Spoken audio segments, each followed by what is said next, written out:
கர்த்தருடைய பரிசுத்த நாமத்திற்கு மகிமை உண்டாவதாக.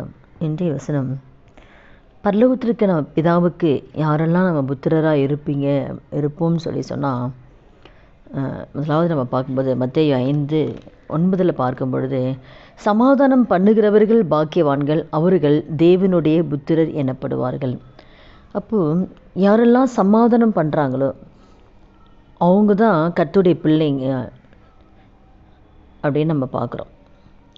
சமாதானம் பண்ணுறவங்களாக நம்ம இருக்கணும், சமாதானத்தை கெடுக்கிறவங்களாக இருக்கக்கூடாது. ஒரு கர்த்தருடைய பிள்ளைங்க அவங்களுக்கு எல்லா இடத்துலையுமே அவங்களால அந்த இடத்துல ஒரு சமாதானம் இருக்கும்.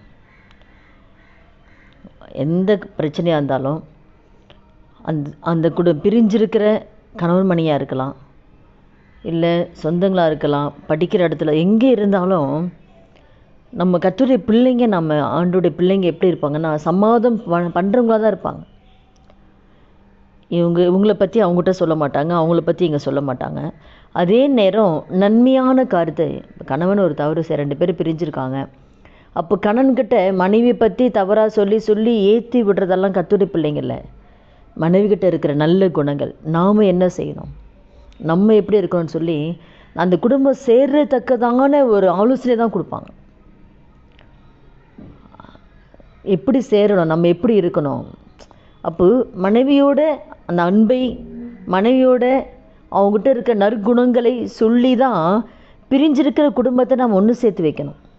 இன்னும் நம்ம இப்படி பண்ணிட்டாங்களே அப்படி பண்ணிட்டாங்களேன்னு சொல்லி அது இன்னும் சொல்லி அவங்கள இன்னும் ஜாஸ்தியாக்குறதெல்லாம் கர்த்தருடைய பிள்ளைங்க இருக்க மாட்டாங்க.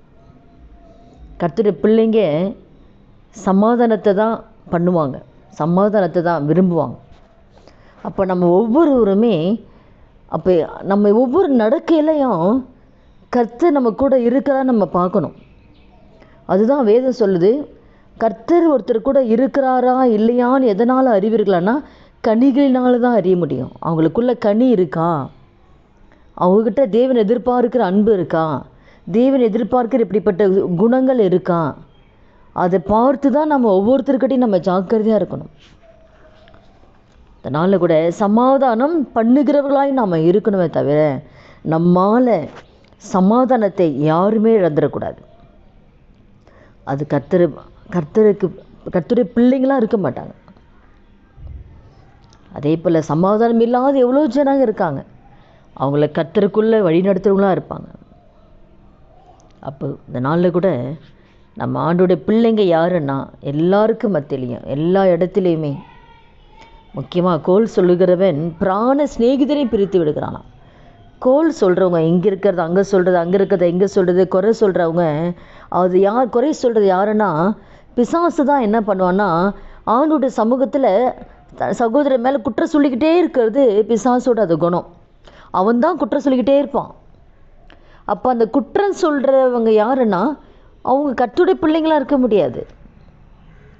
குற்றம் சாட்டுவது பிசாசோட குணம் அது. அப்போ இந்த நாளில் கூட இந்த மற்றவங்களை குறை சொல்கிறது தான் கோல் சொல்லுகிறவன் பிராண சிநேகிதர், உயிருக்குயிராக நேசிக்கிற ஃப்ரெண்ட்ஸாக இருந்தால் கூட இந்த கோல் சொல்லுறனால அவங்க பிரிஞ்சிருவாங்களாம். அவன் என்ன பண்ணுவான், இங்கே இருக்கிறது அங்கே சொல்லுவான், அங்கே இருக்கிறது அங்கே சொல்லுவான், சொல்லி இவனை பற்றி தப்பாக இவங்ககிட்ட சொல்லுவான், இவனை பற்றி இவனை இப்படியெல்லாம் பேசினான் இவங்ககிட்ட சொல்ல. இப்போ 2 பேருக்குள்ளே மாற்றி சொல்லி என்ன பண்ணுவாங்கன்னா அவங்க நல்லா உயிருக்குயிராக இருந்து அந்த நண்பர்களே பிரிச்சிருவாங்க. அப்போ அது வேதம் எவ்வளோ இதாக இருக்குது பாருங்கள். அப்போ ஆண்டருக்கு பிரியமில்லாத எவ்வளோ காரியம் கர்த்தர் தான் நமக்கு சொன்னாரா. கோல் சொல்கிறவங்க கர்த்தருடைய பிள்ளைங்களாம் எப்படி இருக்க முடியும்? சமாதானம் பண்ணுறவங்க தான் கர்த்தருடைய பிள்ளைங்க நம்ம வசனத்தில் பார்க்குறோம். அப்போ நம்ம எப்படி இருக்கிறோம், நாமே ஆராய்ஞ்சு பார்க்கணும். இங்கே இருக்கிறது அங்கே சொல்லி அவங்கள கோபப்படுத்தி, அப்போ மற்றவங்களை பற்றி நம்ம சொல்லி அவங்கள கோபப்படுத்தி அவங்களுக்கு ஒரு பிரச்சனை வரவழைச்சு அவங்கள ஒரு மனமடி வாக்குறது, அது கர்த்தருடைய பிள்ளைங்களாக இருக்கவே முடியாது. மற்றவங்களை துக்கப்படுத்தி வாழ்கிறவங்க கர்த்தருடைய பிள்ளைங்களாக இருக்கவே முடியாது. மற்றவங்களை சந்தோஷப்படுத்துகிறவங்க தான் ஆண்டோடைய பிள்ளைங்க. மற்றவங்களை எப்படியாவது சந்தோஷப்படுத்தணும். நம்மால் யாருடைய இருதயம் பாரப்படக்கூடாது. நம்மால் யாருடைய இருதயம் பாரப்பட்டாலும் தெய்வ வருகையில் நம்ம போகவே முடியாது. யாருடைய இருதயம் நம் நிமித்தம் வேதனைப்படக்கூடாது, நம் நிமித்தம் பாரப்படக்கூடாது. அப்போ நம்ம எப்படி இருக்கிறோம்? இப்போது நம்ம நீதிமொழிகளை நிறைய பார்த்தோம்னா இந்த கலகக்காரனுடைய காரியத்தை தேவன் எவ்வளோ அறிவுறுக்கிறாரு. கலகம் பண்ணுறவங்களுக்கு என்ன தண்டனைன்னு சொல்லியெல்லாம் நம்ம வேதத்தில் பார்க்குறோம். கலகத்தை கர்த்தர் வெறுக்கிறாரு.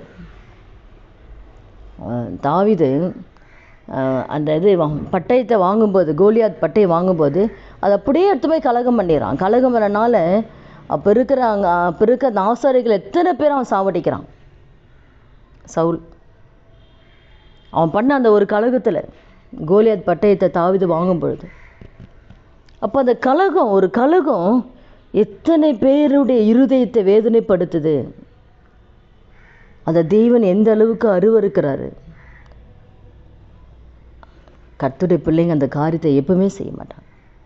அதனால் கூட நம்ம இந்த வார்த்தை கேட்குற நம்ம ஒவ்வொருத்தர் வாழ்க்கையிலையும் சமாதானம் பண்ணுகளாய் நம்ம எப்பவுமே இருக்கணும்.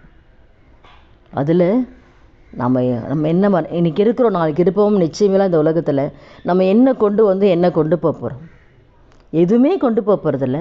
இருக்கிற வரைக்கும் எல்லார் கூடமே சந்தோஷமாக சமாதானமாக நன்மையை செஞ்சு நன்மையை பேசி நன்மையாக நடந்து வாழ்ந்துட்டு போகிறது என்ன இருக்குது? இந்த வயநாடு கிராமமே அழிஞ்சுது. அத்தனை கிராமம் என்ன வந்தது என்ன போனது பாருங்கள். இதுதான் இந்த உலகம், இதுதான் வாழ்க்கை. இதில் எதுக்கு நம்ம மற்றவங்களுக்கு விரோதமாக நம்ம பேசுகிறது, மற்றவங்களுக்கு விரோதமாக தீமை செய்கிறது, தீங்கு நினைக்கிறது? எதுக்கு? என்ன பண்ண போகிறோம்? அதனால் மற்றவங்களை பற்றி நம்ம பேசி என்ன பண்ண போகிறோம்? மற்ற விரோதமாக துரோகம் பண்ணி என்ன பண்ண போகிறோம்? நம்ம குறை சொல்லி கோல் சொல்லி மற்றவங்களை வேதனைப்படுத்துகிறோம், நம்ம என்ன பண்ண போகிறோம்? நமக்கு என்ன நன்மை இருக்குது? கர்த்தர் பார்த்து கொண்டு இருக்கிறாரேன்ற அந்த பயம் நமக்கு எப்பவுமே இருந்துச்சுன்னா நம்ம யாரை குறித்து எங்கேயுமே நம்ம பேசவே மாட்டோம். யாரை குறித்து நம் நிமித்தம் யாரும் பிரியவே மாட்டாங்க. அதே நேரம் அவங்க தவறு செஞ்சுருக்கலாம், தவறு செஞ்சிருந்தா கூட அந்த தவறை நம்ம அவங்ககிட்ட சொல்லக்கூடாது. நல்லதை மட்டும் சொல்லி தான் சேர்த்து வைக்கணுமே தவிர தவறு சொல்கிறவங்களே அது கர்த்தருடைய பிள்ளைங்களாக இருக்க முடியாது. தவறு சொல்லக்கூடாது. நன்மையான காரியத்தை மாத்திரம் சொல்லி அவங்க ரெண்டும் அன்பில் பிணைக்க அவங்கள சமாதானம் பண்ண தான் பார்க்கணுமே தவிர உங்களுக்கு விரோதமாக இப்படியெல்லாம் பேசிட்டாங்கன்னு சொல்லி அது எடுத்துமே அங்கே சம்மந்தப்பட்ட நபர்கிட்ட சொல்கிறவங்கெல்லாம் கர்த்தருடைய பிள்ளைங்களாக இருக்க முடியாது. நான் கேட்டதை சொல்கிறேன், அதுதான் கேட்டதை சொல்கிறவன் தான் சிநேகிதரை பிரிச்சிருவான். அதுதான் கோல் சொல்கிறதுன்னு அர்த்தம். அது வேதம் சரின்னு சொல்லலை. அவங்க ஏதோ தெரியாமல் சொல்கிறாங்க, தெரியாமல் பேசிட்டாங்க. நம்ம என்ன பண்ணணும்? ஏதோ தெரியாமல் பேசிட்டாங்க, அவங்க இதில் பேசிட்டாங்க, நம்ம அதை அப்படியே மறைச்சி நம்ம சொல்லலாம் உங்களை அதிகமாக நேசிக்கிறாங்க அப்படி அவங்க அன்பை நம்ம சொல்லி அவங்க மேலே ஒரு நல்ல அபிப்பிராயம் வர்ற அளவுக்கு மற்றவங்கிட்ட பேசணுமே தவிர அவங்க இப்படிலாம் உங்களை பேசிட்டாங்கன்னு சொல்லி அப்படியே போய் சொல்லி இன்னும் அந்த ஐக்கியத்தை பிரித்து அந்த ஐக்கியத்தை உடைச்சி கர்த்தருடைய பிள்ளைங்களாம் அவங்க எப்படி இருக்க முடியும்? கண்டிப்பாக முடியாது.